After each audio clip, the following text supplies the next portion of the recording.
ప్రపంచ box office రికార్డులు బద్దలు కొట్టాలి అంటే జేమ్స్ కెమెరూన్ ఆయనకు మాత్రమే సాధ్యం. అది జగమెరిగిన సత్యం. అందరూ కూడా ఒప్పుకొని తీరాల్సిందే. ఆయన నిర్మించినటువంటి 'టైటానిక్' ఇప్పటికీ ఈ రోజుకి కూడా అదొక కల్ట్ క్లాసిక్ సినిమా. ఎన్ని సార్లైనా దాన్ని చూసేవాళ్ళున్నారు. ప్రెజెంట్ ఆయన బిజీగా ఉన్న సినిమా ఏంటంటే 'అవతార్' ఫ్రాంచైజీ. దీంట్లో ఆల్రెడీ 2 సినిమాలొచ్చాయి. ఇప్పుడు మూడోది 'the fire and ash' 'Avatar'. Almost దీనికి సంబంధించి అంటే రిలీజ్ డేట్‌ని ప్రకటిస్తా ఒక ట్రైలర్ కొన్ని నెలల క్రితమే వచ్చింది. డిసెంబర్ 19 అని. తాజాగా ఒక కొత్త ట్రైలర్ అయితే రిలీజ్ అయింది. సినిమా గురించి చెబుతా. అది తెలుగులో గూడా ఉంది. మీకు అందుబాటులో ఉంది, చూడండి ఒకసారి. ఆ గ్రాండియర్ మనకు అర్థమైపోతా ఉంటది. అవతార్ కథనైతే చాలా సింపుల్‌గానే ఉంచుకుంటాడు. జెక్ సల్లి ఆహ్, వాళ్ళ ప్రజల్ని ఎలా కాపాడుకున్నాడు, శత్రువులతో ఎలా పోరాడాడు, నెక్స్ట్ సిట్యుయేషన్‌ని ఎలా ఎండ్ చేయగలిగాడు అనేదే బేసిక్ స్టోరీ. పండోరాని కాపాడుకోవడానికి తన శాయశక్తులా ఎలా ప్రయత్నించాడనేదే కథ. ఈసారి ఎలా ఉంటదంటే స్టార్టింగే చెప్పేశారు, పెద్ద ప్రళయం రాబోతుంది అని. పండోరాలో ఒక పెద్ద అగ్ని ప్రళయం సంభవిస్తే దాని నుంచి వాళ్ళెలా బయటపడ్డారు, ఆ టైంలో శత్రుమూకల్ని ఎలా జయించారు అనేదే సింపుల్ స్టోరీ.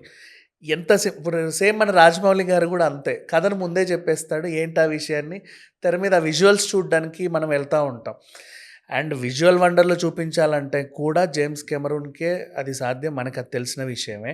ఓవరాల్‌గా చెప్పాలి అంటే 'Avatar', 'fire and ash'. 'Avatar' 5 కథలు మనకు తెలిసిందే, పంచభూతాలు. భూమి, నీరు, అగ్ని, ఆకాశం ఇట్లాగే వెళ్తా ఉంటది. సో, ఇప్పుడొచ్చింది థర్డ్. ఆల్రెడీ మనం వాటర్ సంబంధించినటువంటి విజువల్స్ అన్నీ పోయిన ఇయర్ చూసేసాము. అంతకుముందు ఫస్ట్ పార్ట్ అంటే ఇంకసలు అది చెప్పాల్సిన అవసరం లేదు. ఎన్నేళ్ళైనా ఇప్పుడు కూడా మళ్ళీ మనం ఫస్ట్ పార్ట్‌ని చూసి ఎంజాయ్ చేయగలిగేలాగానే ఉంటది. సో, ఇప్పుడు చూసుకుంటే థర్డ్ పార్ట్ ఏదైతే ఉందో 'అవతార్' డిసెంబర్ 19 మొత్తం యావత్ ప్రపంచం అంతా దానికోసం ఎదురు చూస్తూ ఉంది. రీసెంట్‌గా రిలీజ్ అయిన 'కాంతార' ప్రీక్వెల్ ట్రైలర్ గురించి మనం మాట్లాడుకున్నాం. ఇంటర్నెట్‌ని షేక్ చేసింది. దాని తర్వాత ఆ ఫీల్‌ని అలాగే కొనసాగించేలాగా ఇంకొక ఆహ్, గ్రాండియర్ సినిమా రావడం అనేది చాలా great. So, 'Avatar', 'fire and ash' ఈసారి మాత్రం చాలా అద్భుతంగా ఉండబోతుంది. అగ్నిగోళం మధ్యలో వీళ్ళు చేసే ఫైట్‌లు అండ్ ఇంకొకటి ఇట్లాంటి సినిమాలు ఖచ్చితంగా మనం తెర మీదే చూడాలి. అండ్ 'అవతార్' ఫస్ట్ పార్ట్‌కి, సెకండ్ పార్ట్‌కి, థర్డ్ పార్ట్‌కి ఇప్పుడు ఏంటి డిఫరెన్స్ అంటే ఇప్పుడున్న ఏఐ టెక్నాలజీ, ఇప్పుడున్న సౌండ్స్, ఇప్పుడున్న ఆహ్, స్క్రీన్ క్లారిటీ ఇవన్నీ గూడా ఇట్లాంటి డైరెక్టర్‌కి చాలా ప్లస్ అని చెప్పుకోవచ్చు. వాటన్నిటిని మనకి అంటే ఇవేమీ లేని రోజుల్లోనే అంత మ్యాజిక్ చేసిన వాళ్ళు ఇన్ని వచ్చిన తర్వాత ఇంకెంత చేయగలరనేది చూసుకోవాలి. ఒకప్పుడు ఏఐ టెక్నాలజీ లేదు 'అవతార్' వచ్చినప్పుడు. ఇప్పుడు దాన్ని వాడుకొని ఉంటే మనకి ఏమేమి చూపిస్తారో తెలియదు. ఒకప్పుడు 'పండోరాని' చూపించిన విధానం ఉన్నప్పుడు నిజంగా అప్పుడు ఇంకా ఏఐ అంత డెవలప్ అవ్వలా. బట్ ఇప్పుడు ఇంకా చాలా డెవలప్ అయింది.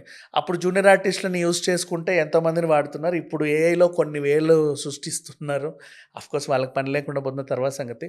బట్ టెక్నాలజీ పరంగా చాలా ఇంప్రూవ్ అయ్యాం మనం ఇప్పుడున్న జనరేషన్‌లో. సో, ఇప్పుడొస్తుంది దాని పోస్ట్ ప్రొడక్షన్ వాల్యూస్ అన్నీ కంప్లీట్ చేసుకొని అంటే దాన్ని ఇంకా గ్రాండ్‌గా ఉంటదని మాత్రం అర్థం చేసుకోవచ్చు.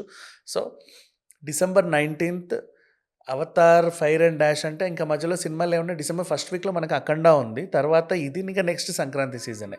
సో, ఈ మధ్య కాలంలో ఇంకా పెద్ద సినిమాలేమి లేవు కాబట్టి ఆ భర్తీని 'కాంతార' ఫుల్‌ఫిల్ చేస్తా ఉంటది మనకి. రేపు సెకండ్‌కి రిలీజ్ ఉంది. 'కాంతార మానియా' కొనసాగుతా 'అఖండ' తర్వాత 'Avatar'. Thank you so much.